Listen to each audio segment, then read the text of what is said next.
Finally আজি বহুত দিনৰ মূৰত এটা ডাঙৰ সপোন মোৰ পূৰণ হ'ল, লগতে মোৰ মানুহজনৰো।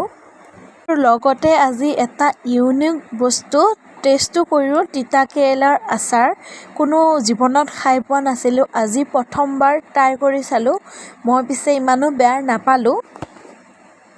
লগতে কিছুমান ড্ৰাই ফ্ৰুট কোনো জীৱনত দেখি নোপোৱা আজি দেখি পালোঁ। মুঠতে আজি ভিডিঅ'টো ইমানেই ইণ্টাৰেষ্টিং হ'বলৈ গৈ আছে, আপোনালোকে অকণো স্কিপ নকৰাকৈ চোৱাহে কথা। তেনেহ'লে বেছি দেৰি নকৰি ভিডিঅ'টো প্ৰথমৰ পৰাই আৰম্ভ কৰোঁ আৰু লগতে মোৰ ফেচবুক পেজটো আপোনালোকে সকলোৱে ফ'ল' কৰি দিব। তেনেহ'লে ভিডিঅ'টো ঘৰৰ পৰা মই কেনেকৈ ওলাইছিলোঁ আৰু কেনেকৈ গ'লোঁ, প্ৰথমৰ পৰাই ভিডিঅ'টো দিছোঁ। আপোনালোকে সকলোৱে আশা কৰোঁ মৰম দিব। ফাৰ্ষ্টতে মই ধুনীয়াকৈ মুখত এটা ক্ৰীম সানি ল'লোঁ। মই পিছে মেকআপ